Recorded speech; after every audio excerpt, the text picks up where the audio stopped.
Hello everybody. Let me just put on my gloves here.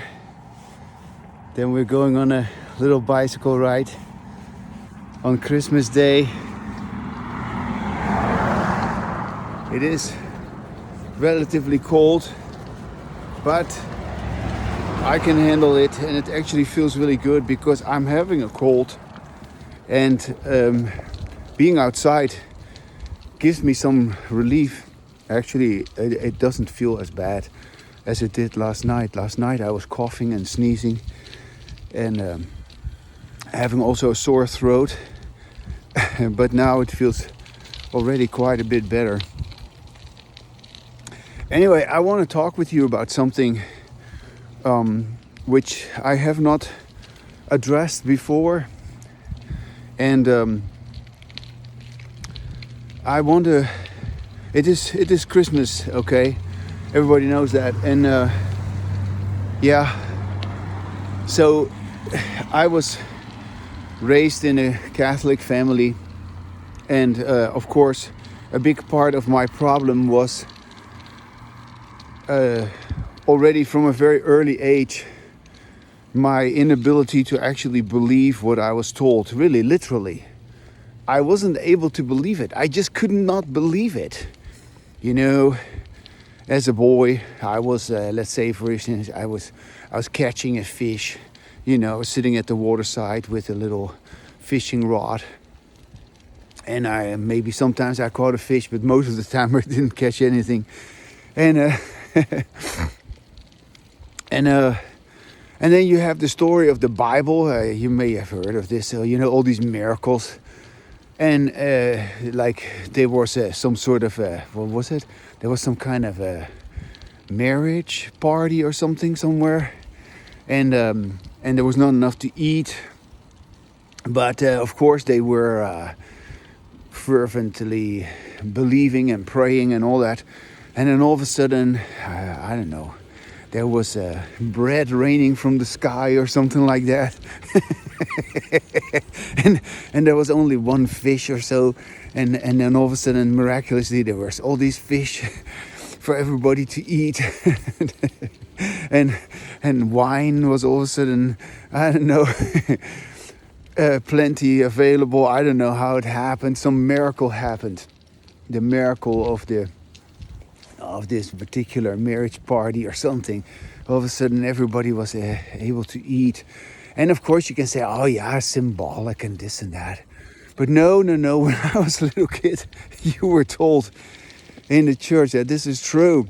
And Jesus walked on water, and the sea opened, and and he rose from the dead.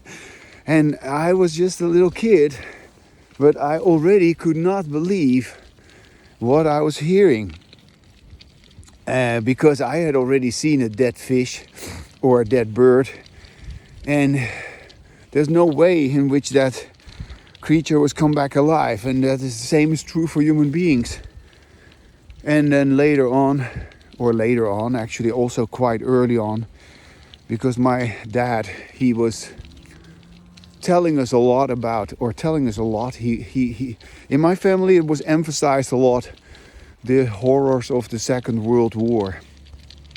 And my father, he had a whole cupboard full of books about Second World War.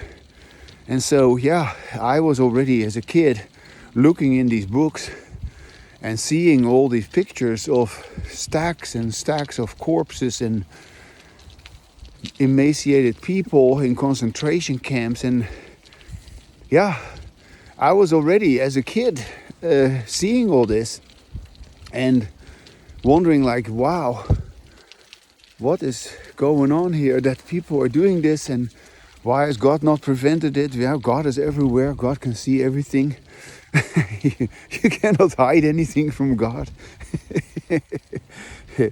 Yeah, well, I got news for you, everybody, Christian or otherwise religiously believing. Religious people have continued to have a hold on mankind. Somehow, the people who have religious feelings are always more, yeah, you could say, revered for their religious sentiments than we, yeah, revere scientists or we revere people with real knowledge. And this has continued to this very day. And because of this, there is also an anti-scientific mentality worldwide, which directly feeds into our group behavior, which sets us apart and which prevents us from becoming and acting like individuals. And so even those people that have left religion, even those people who have left the conditioning history that they were involved in when they were younger, yeah, people were raised in, good morning, they were raised in different environments, and because of these environments they, excuse me, can I pass you on the left here? Thank you. Hi there. Thank you. Hi. So people have been raised in these different environments, and yeah, because you have to be born somewhere, and if you're born in a Christian community, then you end up learning about Christianity, and if you're born in a Muslim community, yeah, you're bound to be a Muslim. That's just how it goes. But when you as an individual begin to move around and you begin to, yeah, be a free person, to be doing what you want, yeah, you're bound to come across other beliefs and other ways of life and other religions. And you are bound to also, if you have any intelligence at all, you're bound to witness how these religions are all contradicting each other and competing for the attention, and they have done so down the ages. Different belief systems have always been competing with each other.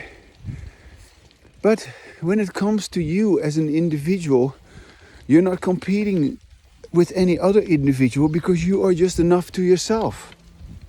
However, and this is where it gets really interesting, even those people that, so to speak, became atheist or agnostic or whatever you call that, yeah, I don't care about these kind of definitions, yeah, that you still, yeah, you just, yeah, you are agnostic or whatever. I'm not gonna go into that, but even those people who supposedly don't have any belief in a higher power, or they only believe it if they see it, or something like that, But even though, so to speak, these atheistic people, they have never acquired, just like everybody else with their beliefs.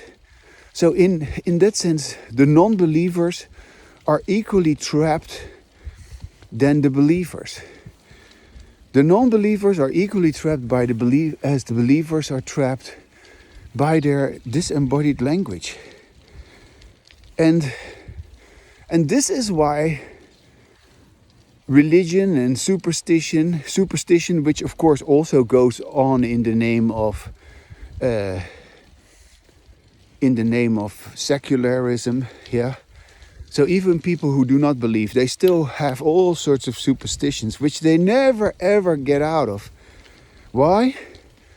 Well, because they want to be right. And because they supposedly know it better than others.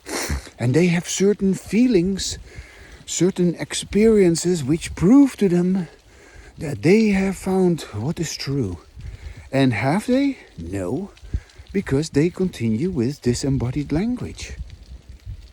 And only an individual like myself, who actually has no spiritual involvement of any kind, because to me, spirituality, the very idea of spirituality signifies our inability to communicate.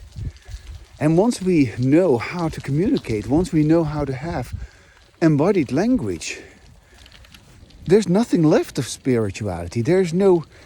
Who cares about spirituality? Spirituality is just a hoax. Religion is just make-believe. Yeah, you talk to unseen others. And it doesn't matter what God you're praying to.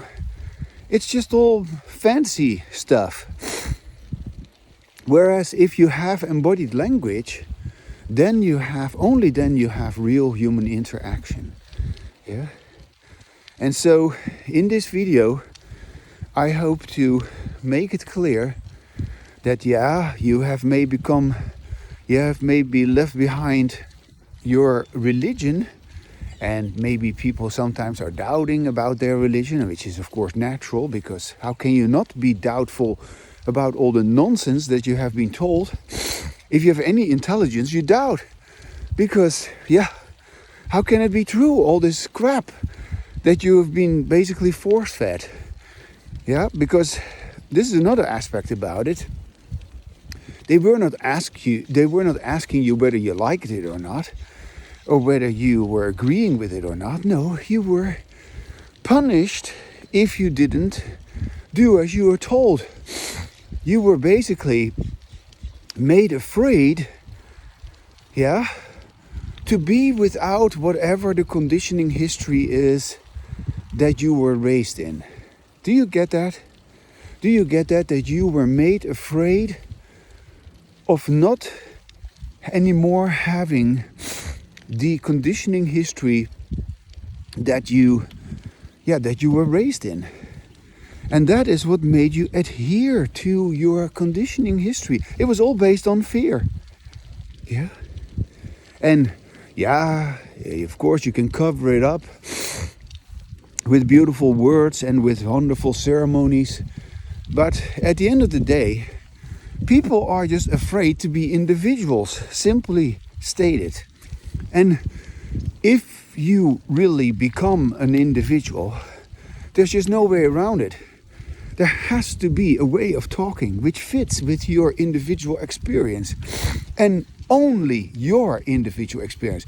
It does not have anything to do with what other people do or say or believe. I am saying all of this only because I can say it. I have embodied language to say it. And so only a person like me who listens to him or herself while he or she speaks acquires the language of the individual, the language of freedom. And the people who have abandoned their conditioning history do not necessarily acquire their embodied language. Hell no. Most likely, they become even more deeply entrenched in their disembodied language than those who are still believers in their old way of conditioning. And it is understandable too. Why? It is understandable that they become more fanatic, that they become more tenacious, that they become more emphatic, because they fall outside of what everyone else believes in. Yeah? And so they are screaming the loudest for the attention. They feel the most deprived, they feel the most rejected, they feel the most not fitting in. But, and this is where, embodied language is so important. Embodied language makes a speaker listen to himself, or makes, in embodied language, speakers listen to themselves. Nobody's making me, nobody's making you. You don't make yourself listen to yourself either. You want to listen to yourself because what you say is important. And what you say dissolves any kind of trouble that everybody keeps having, because they put themselves into the perspective of some membership of some kind of a group. And even when you're an atheist, you're still part of a group, even though you refuse to admit that. That doesn't matter. You don't talk like an individual as long as you have disembodied language. As long as you have disembodied language, you are having group behavior. And only when you have embodied language, you become a true individual. So yeah, and once you have embodied language, this is not because you believe in this or in that. No. Once you have embodied language, you have embodied language. And having embodied language means that you experience consequences of the way you deal with language very differently than everyone else who has disembodied language, who experiences the consequences of their disembodied language. You do not have these consequences because you, who engages in embodied language, have consequences of your embodied language. And it's not a belief. Yeah, if that was a belief, yeah, then it was all just meaningless. But it's not a belief. It is real. And so reality is real. I've said this before, but I want to say it again. Reality is real. Yeah. You experience in your life, whatever it is, stress or, I don't know, anger, frustration, fear, a sense of humiliation, rejection, a sense of misunderstanding, a sense of outrage. Yeah, all of that continues to impair your life because you do not have embodied language. If you would have embodied language, like I do, you would not experience these things. And yeah, I can say, okay, it disgusts me that everybody has disembodied language, but is that my problem? No, it's not my problem. I don't have any problem with it. It's your problem.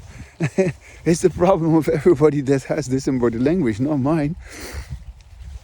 I can just walk here. Here, look, the drainage channel has flooded with water because so much water has been raining the last couple of days. And so yeah, here I go. And here I talk about the hangover that mankind still needs to recover from. The hangover from religion and superstition. That is basically what this video is about. And it is a perfect day today, on Christmas Day, to address this. Because even the so-called atheists or the agnostics, they haven't recovered from disembodied language. They haven't recovered from their belief in an inner self and inner language. By no means. Everybody in that sense has the same stupid disembodied language. Only someone like me has embodied language. Yeah. And I don't claim sainthood or anything like that because I don't believe in saints. I don't believe in holiness. And I also don't believe in the Immaculate Conception of, yeah. I read there was some sort of, I don't know, I just saw something on Twitter. There was some outrage. I don't post anything on Twitter, don't get me wrong, because I just don't find it appealing.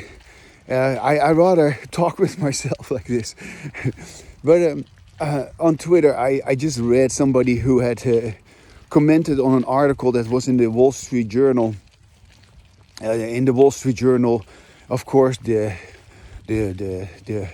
birth of Jesus in the Virgin Mary was debunked, and it was assumed that she must have been having sex with some I don't know, with somebody, or somebody maybe raped her. That could have been a Roman soldier, maybe, or anybody else must have impregnated her.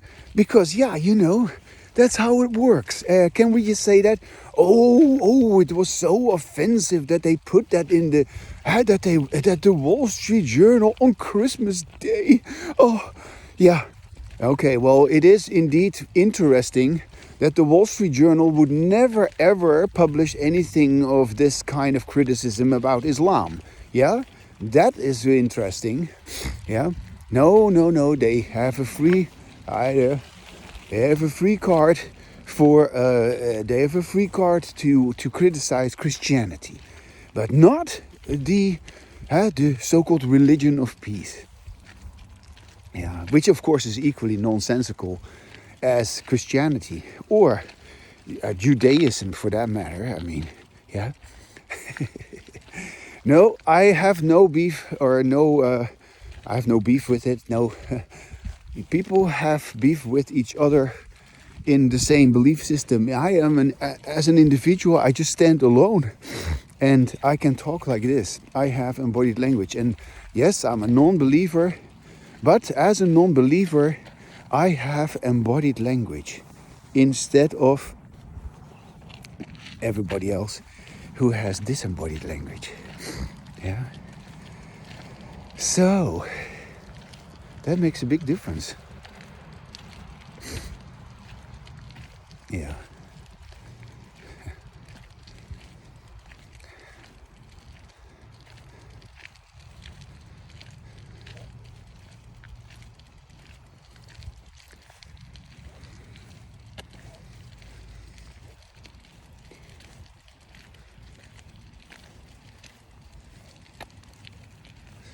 I'm reminded of this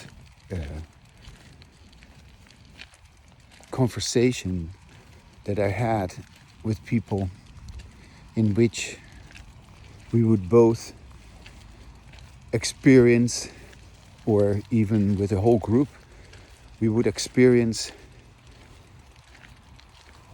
all of a sudden silence announcing itself.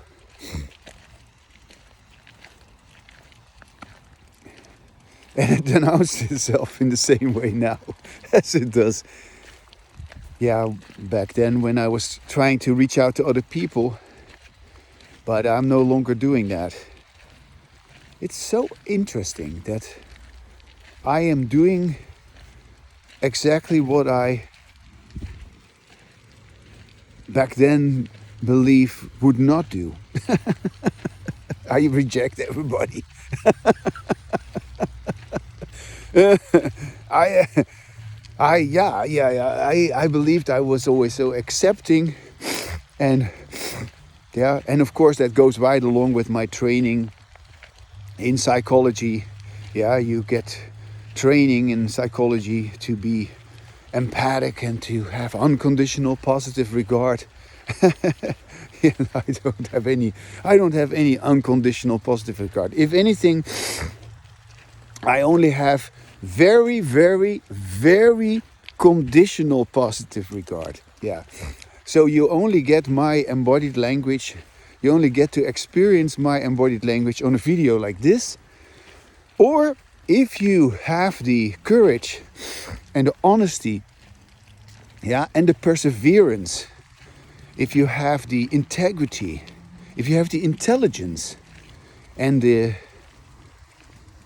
what else? Also the knowledge, the self-knowledge to have embodied language with me, you need to be able to have that by yourself first, and then you can have embodied language with me. But if you do not have that sufficiently with yourself, obviously, you cannot have it with me.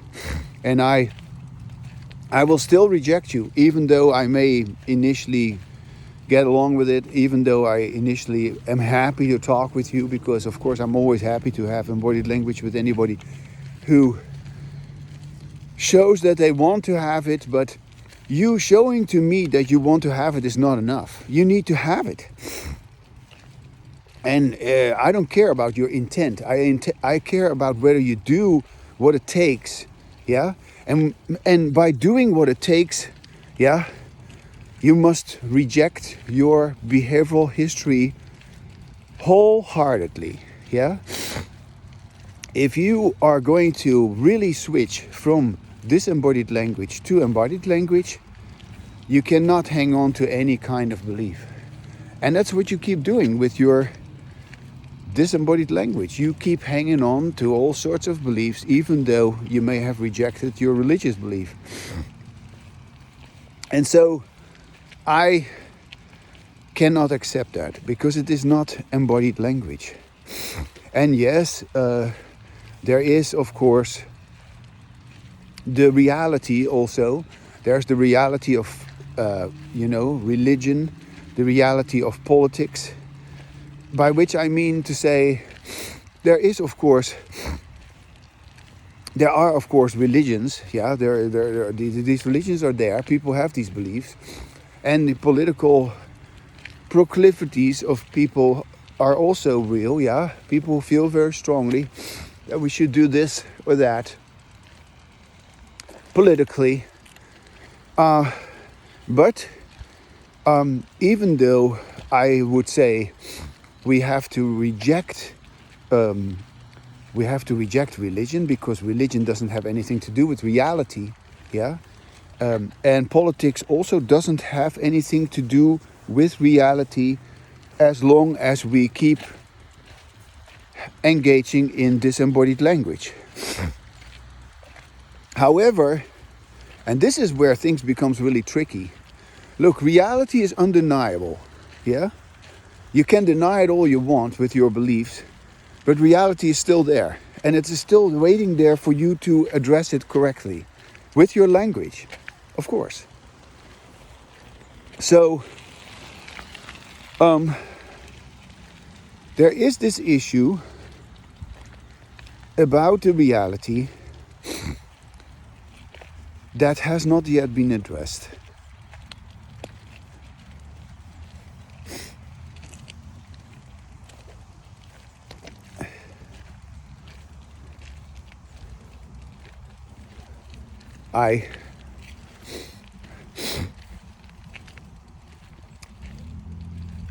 I'm at this moment lost for words for a moment, but that can happen, yeah.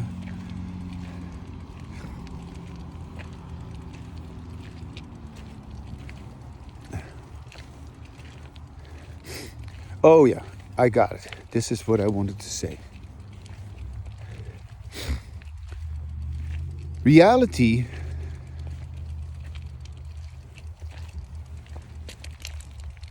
of course, when we are talking about politics, yeah, politics deals with religion, yeah, you could say in a relatively realistic manner or in an unrealistic manner, yeah. So reality would make us recognize that these different religions, they exist, yeah. And in a Muslim country, everybody is Muslim, and in a Christian country, most people are Christian. Or in a Buddhist country, yeah, people are Buddhist. Yeah, I'm of course making big generalizations, but just to make it simple. So the reality of politics is that, okay, there is such a thing as the freedom of religion, yeah, and the reality of speech also, yeah, means that there is freedom of speech because there's this plurality of opinions. Okay. And we can supposedly then agree to disagree, right? That is also part of the freedom of speech, that we are not killing each other for having a different opinion about things. And we have the freedom to follow our own destiny, yeah? And so here you have the politics that has determined, yeah, after long history of monarchies and emperors and whatnot, rulers, brutal dictatorial rulers. After long history, people have somehow, the printing press came along. People started printing books, and people start studying human behavior in certain ways, and they became somewhat aware that no, for rulers, for politicians, because rulers are, of course, by their very nature, politicians, for people of power to govern the populace and to create a society which is equitable, in which there is justice, in which there's order, in which there is peace and prosperity, regularity. These things have all been determined politically, and out of this political,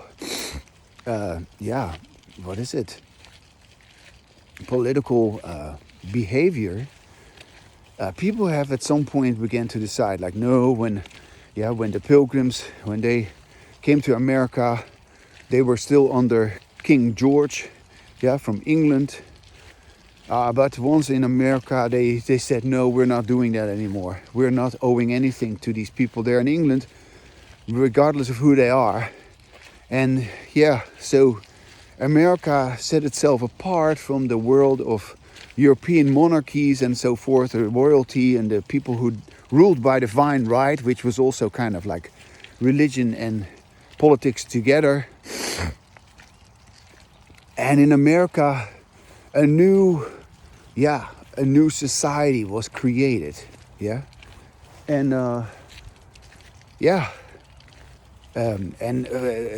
for better or worse, in America, people were free. The home of the free, the land of the brave. Apparently, America is still not brave enough to embrace embodied language, the language of the individual. And I want to put here a personal question to Donald Trump and to Elon Musk and to Vivek Ramaswamy and to J.D. Vance. I haven't heard from you guys.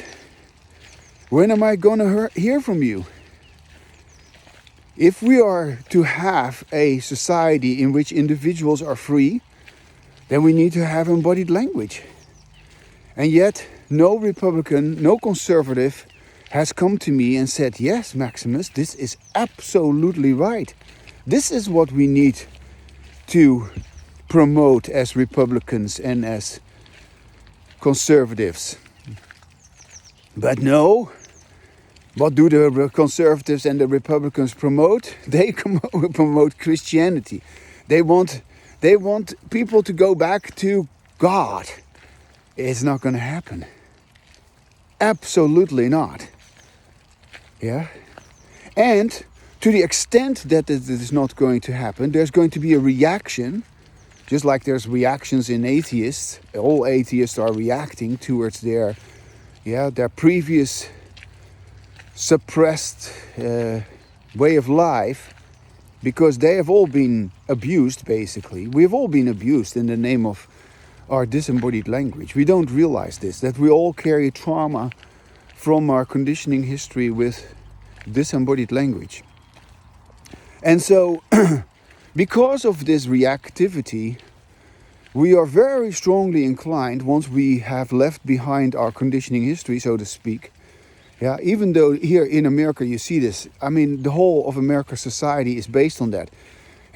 So we are free to pursue our own happiness, our own freedom is life, liberty, and the pursuit of happiness. But look what Americans do with that freedom.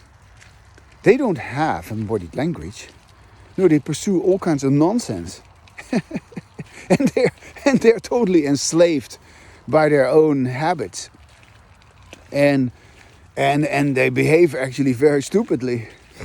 I don't have a high opinion about Americans in general. I believe that, just coming from the Netherlands, and I immigrated here in 1999, the average person of my generation in the Netherlands has much more, you could say, understanding of the world than the average American. And the average American is very blinded by their own conditioning history. So regardless of the fact that they don't care about going to church anymore, or which is inevitable, yeah, people are not going to go back to church, and maybe some of them are, but for the most part, people will not return to religion anymore. They will become more and more secular, and also this goes, of course, right hand in hand with the decrease in birth rate. Yeah, when people are free to do what they want, yeah, the people who are better off, they oftentimes do not wish to reproduce, and it's only the people who are worst off, they produce the most children. And so you get a lot of people coming from very poor backgrounds who are going to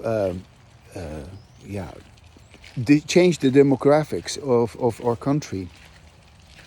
And that's already happening.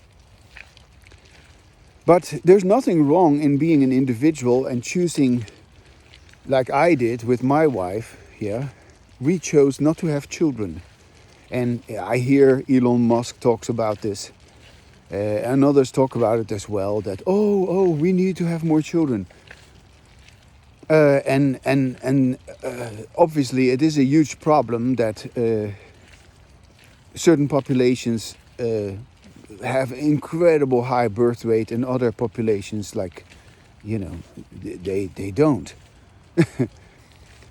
But that's not the problem. The problem is not whether we have a lot of children or whether we have no children. And I find it very interesting to see how, these people are sort of trying to go back to old values which have completely become irrelevant. Yeah. And when I say going back to old values, I'm saying that the kind of law and order that America has known, with disembodied language, is no longer an option. And even though there needs to be, of course, police, there needs to be armies, there needs to be implementation of the law, there needs to be judges who prosecute people and who put people in prison, and who get criminals off the street. Of course, that needs to be happening. However, there needs to be also a concerted effort by individuals. And of course, there is some of that happening with the new administration. Some of that is happening, but I don't hear any embodied language there. So I want to hear embodied language in that deliberation. Oy, oy, oy. That's what I'm talking about. That's one of my sneezes. Oy, oy, oy. But I feel my sinuses are actually quite clear at the moment, even though I had to sneeze. And my throat doesn't feel too bad either. But do you get what I'm talking about, dear listener? That, everybody in the government is basically engaging in disembodied language, just like everybody else, everywhere else. So we are going to make all sorts of decisions based on our ongoing, escalating disembodied language. And you may call me pessimistic, but I am well aware that the history of mankind is determined by people who have had disembodied language and who with their disembodied language have tried to outcompete other people with disembodied language. The history of mankind has not been determined by individuals like me who have embodied language. And the history of myself, the history of myself as an individual has been determined by me. It is said that a person's history determines a person's future, right? Well, my history with embodied language determines that I have embodied language in my future. that is my history with disembodied language is finished. And there may be some remnants once in a while, but really, there's nothing to be concerned about. Look at that. Isn't it great?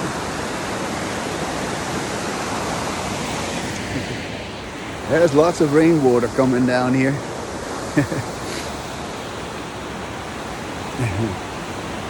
So I am, as an individual, stepping out of the history of mankind. And that is quite a phenomenon, that I was able to do that. And that, in principle, everybody is having that choice.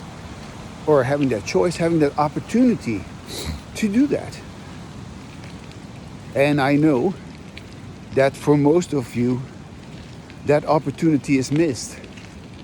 Even if you have heard some of these videos that I'm having, you still keep missing what it is like to have embodied language. Because, and this is coming back again to politics, you have still got political perspectives which are completely out of sync with embodied language. And you can say, okay, it doesn't matter, and you can say, I can withdraw from a lot of things that are going on because, you may have you may have that opportunity because, I don't know, maybe you have enough money, maybe you have enough possession that you are able to do that.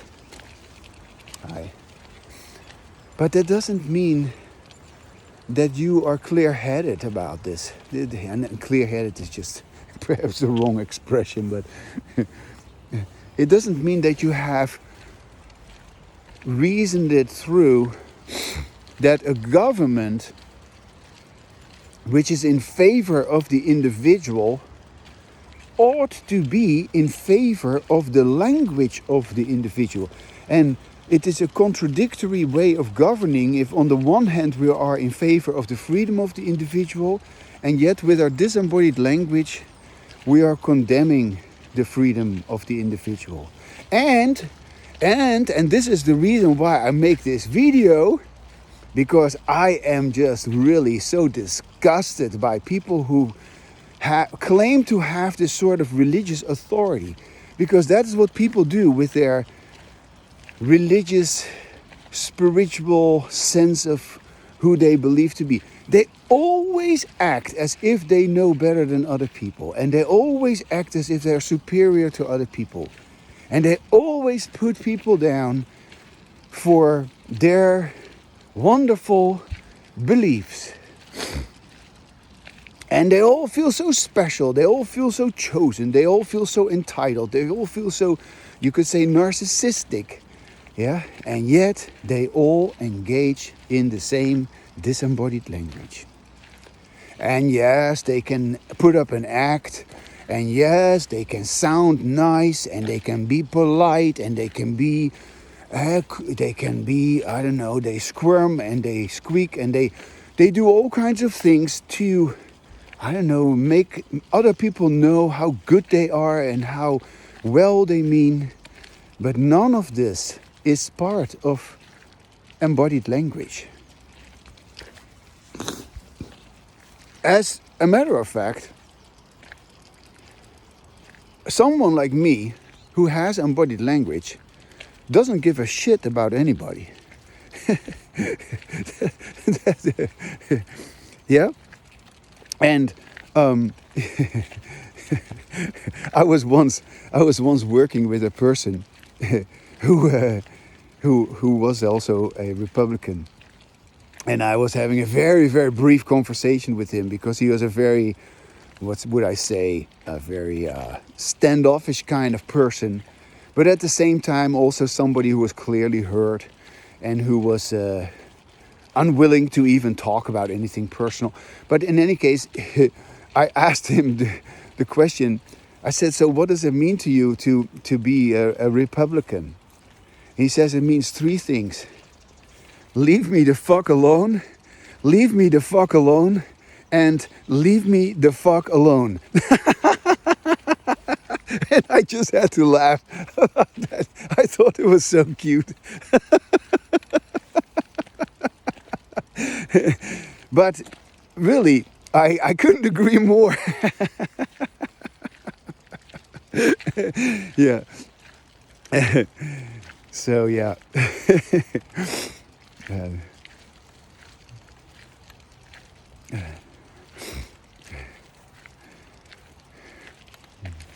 So, if we are going to have embodied language as a way of governing,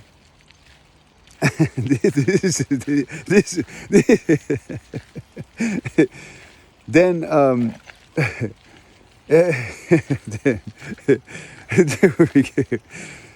we will say things very differently.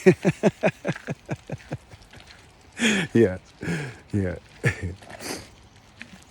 And we will happily say them differently because it is so joyful to to to reiterate here Kamala Harris her campaign slogan. Yeah, she was so joyful, right? No, she wasn't. I'm so glad she lost. Yeah. Now I look forward to Trump being the president. I can't wait for his administration to come on. But I'm serious here about the lack of understanding, the lack of acknowledgement, the lack of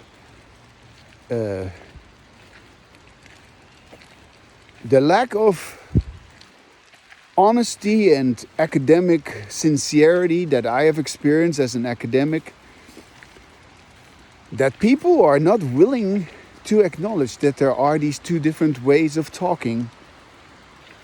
One in which we do not listen to ourselves, which is our disembodied language, and the other in which we do listen to ourselves and in which we have embodied language and in which we become, or in which we are, we don't become it, we are it.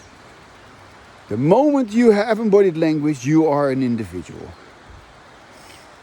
Now you talk like an individual. Yeah. Leave me the fuck alone. Yeah. And of course, that is only directed at those who have disembodied language, because, everybody who has embodied language, come and talk with me. Where are you? What is keeping you? What is making you wait so long? Why aren't you talking with me? And why don't you admit? Because that is my condition. I have conditional positive regard. Conditional positive regard means that you will have to admit, yes, you have to admit that everything I say is true. Yeah. And no, you're not allowed to doubt what I say, because I don't want you to doubt me. I want you, if anything, to doubt yourself. And you are having nothing to do with what I say. You have to do with what you say. And if there is to be any doubt, it should be doubt about yourself. And of course there is to be doubt about yourself because, you still have a lot of work ahead of you. You may want to have embodied language, and that's great. And you need to want to have embodied language, but intent is not sufficient. Are you going to have it or not? And are you going to truly get to the bottom of it, or are you just going to do some other, superficial, what is it? Are you trying to make yourself feel good about something? Well, let me remind you again that embodied language is not about trying to make yourself feel good. Yeah, you are already feeling good, so there's no need to make yourself feel good. Yeah? So, this whole idea about trying to make yourself feel good is disembodied language. And so, You will have to sort of say, okay, that is true. Oh my gosh, I do that again.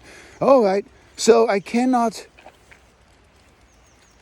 try to make myself feel good. No, that is disembodied language. Yes, and then you doubt yourself and you say, oh, but I do this all the time. Yeah, okay, and then you doubt yourself and then you say, okay, but I don't want to do that. I don't want to do that. I don't want to repeat myself. Okay, then stop repeating yourself. Yeah, but I do not know how to stop it. Well, you gotta work your way through that. Why aren't you able to stop your disembodied language? The first thing that is of importance in stopping your disembodied language is that it is disembodied language. You don't like it. You don't feel good. You have a negative experience. You feel doubtful. You feel troubled. There's a problem. Something is incomplete. You're missing something. So that is what you need to hear. You need to listen to that. Yeah, you feel sad, you feel angered, you feel frustrated. You need to hear that. Do you hear that? Do you hear your own anger? Do you hear your own frustration? Do you hear your own sadness? Do you hear your own outrage? Do you hear that you're carried away? All right. Well, doubt will clear when you hear. Your doubt will clear when you hear. Yeah. And then, yeah, you suddenly feel like, wow, that is a relief. Yeah, of course. Because now you have acquired some real knowledge. And so real knowledge doesn't come cheap. You will have to do what it takes. And you will have to be brave. You will have to take risks also in the sense that, yeah, you can say something and you can say, okay, I've said it. But was it true? Was it true? If it was true, then what does it do? Does it produce good outcomes? What happens after you've said it? How do you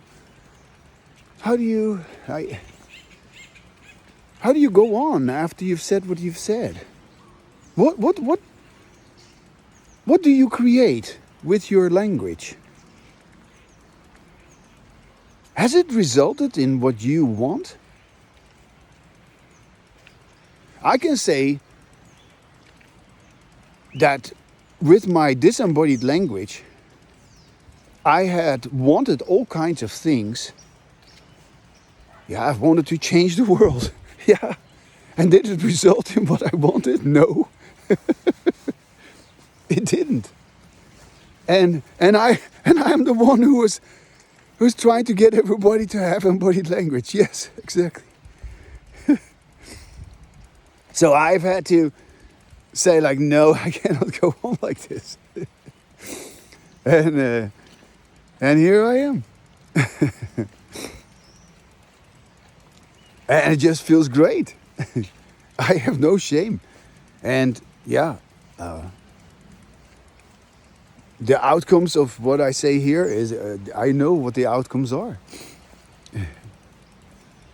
But back then, I was assuming I knew the outcomes, and I had some sort of idea like, well, okay, it's all gonna work out. It's all gonna go in the right direction. Well, the right direction turns out to be that I'm just having embodied language with myself.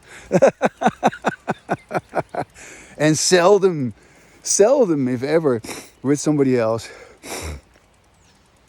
But that's just right for me, yeah? And yeah, if people are willing to actually take serious what I've said and what I've written and what I've explained about this, yeah, you can follow every step of the way.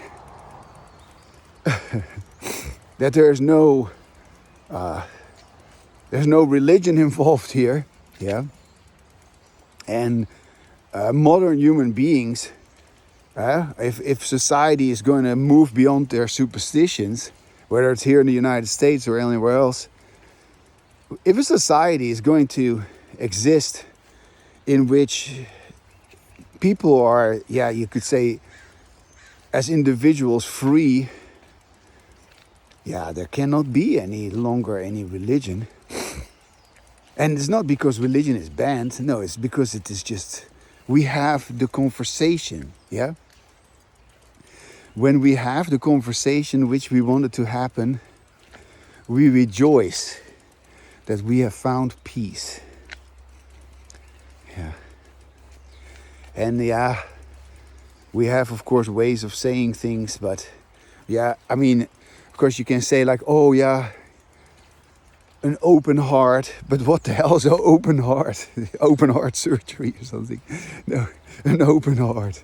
He has such an open heart. No, it has nothing to do with an open heart. It has to do with embodied language. Can we just stay with that and stop being so metaphoric or whatever it is, you know? And stop being so ridiculous with our expressions, yeah? I'm not speaking to you from the heart. I'm speaking to you with my embodied language. And yeah, that's how we need to refer to it, in my opinion. And yeah, there's other things that we need to also address if we ever get to it. That obviously this way of talking is reinforced. It is reinforcing and it is reinforced. It is reinforcing to us to have this way of talking because I just enjoy it. Yeah, but it's also reinforced by others to the extent that they also know how to have this. Yeah. So, yeah, and that would then be education. That would then be governing. That would then be also, yeah, the plan. the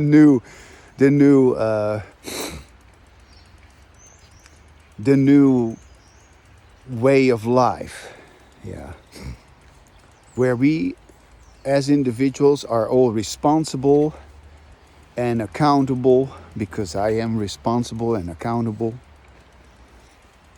Yeah, I am. I acknowledge everything that's happening in my life with my language. That is what embodied language is about. Okay, I'm gonna leave it here for now. I'm walking in the sun right now, as you can see, and I can take off my gloves because it's not so cold anymore.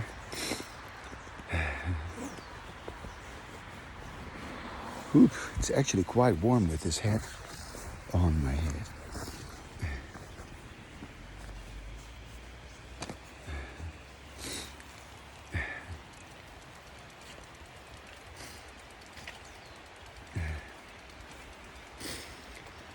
Yeah, well, now you get to see me without my hat on, and also when I'm done talking. Wait, I gotta sniff my nose. Hold on a second.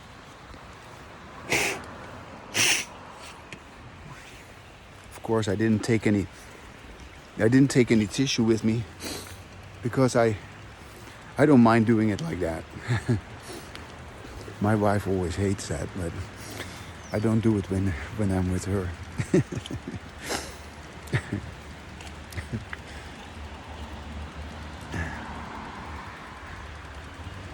All right, folks.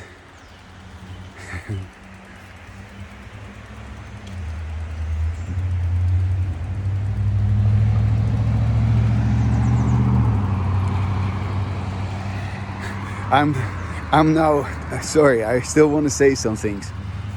I'm reminded of, I'm reminded of fairy tales that I was read as a child, and I want to praise my father here for reading us stories from the Grimm brothers. He would read sometimes stories to us before we would fall asleep. And in some of these stories, they of course also talk about,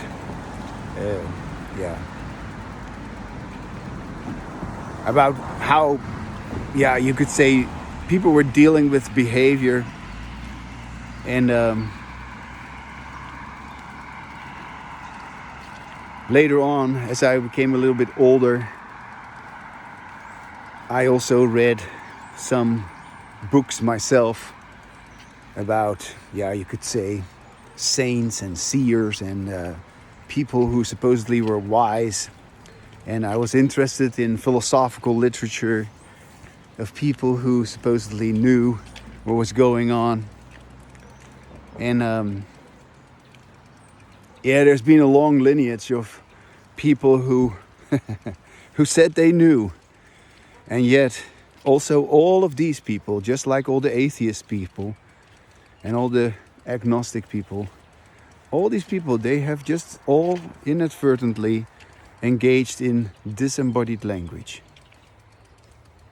I'm the only one who engages in embodied language. And yes, I've heard many of these people myself. I've even been at their ashram. Yeah, I've been at the ashram of Osho, Bhagwan Sri Rajneesh. Listened to many videos of Krishnamurti, and I listened to all sorts of people who had something to say. And at the end of the day, none of these people had what I call embodied language. And it's interesting that people like Osho and Krishnamurti, who I've listened to a lot, that they all believe in their mind.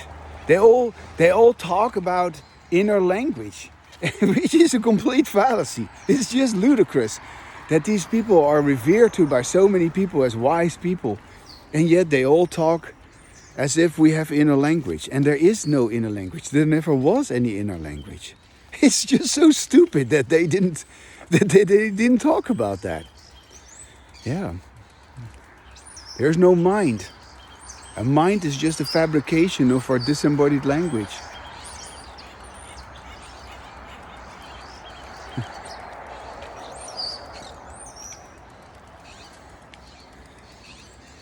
Well, on that enlightened note, I'll leave you. Unless I want to say something more. It's also so nice after you've spoken to be able to walk in silence because you've said what you wanted to say. Just this morning, I was again also reminded of something that I had written a long time ago, that when two people walk together in the park, yeah, let's say you go walking with somebody for a walk, you go to the park or you go to the beach, well, your bodies are moving in the same direction at the same speed. So physiologically speaking, you are already attuned.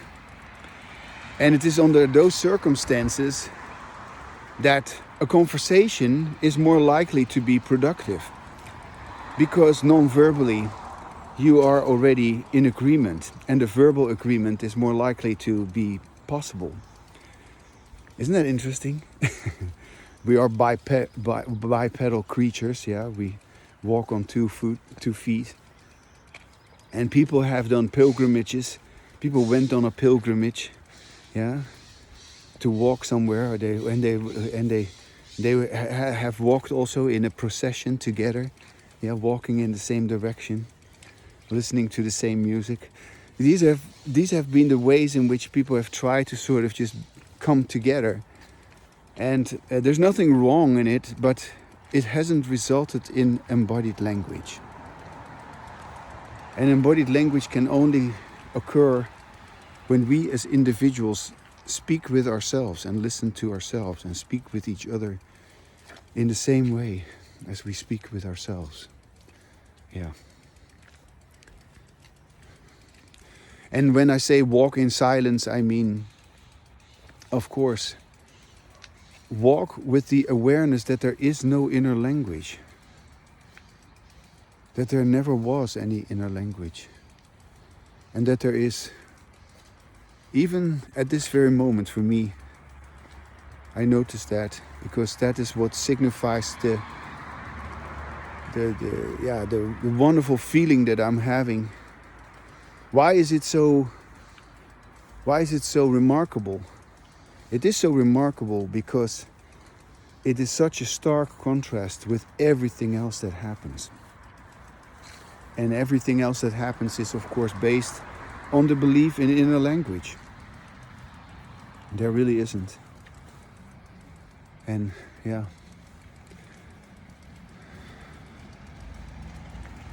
So yeah, all you atheists and all you agnostics and all you world improvers, I hope you will hear what embodied language is like for yourself, not for me, for yourself. And then once you do that, we can have a conversation.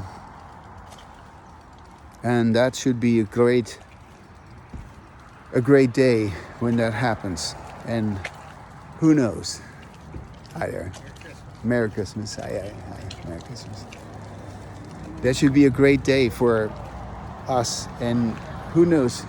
Maybe in these coming years, with Trump in power, people are finally loosening up about their beliefs.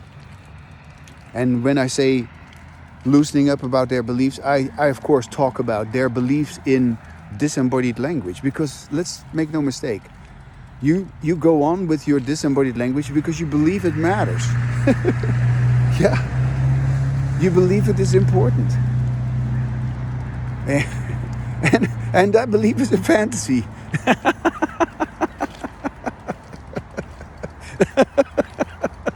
When you begin to talk with me and sort of just pair your embodied language with my embodied language, yeah, we both have embodied language. If you listen to yourself while you speak and I listen to myself while I speak, when we both do that, you realize, like, yeah, of course.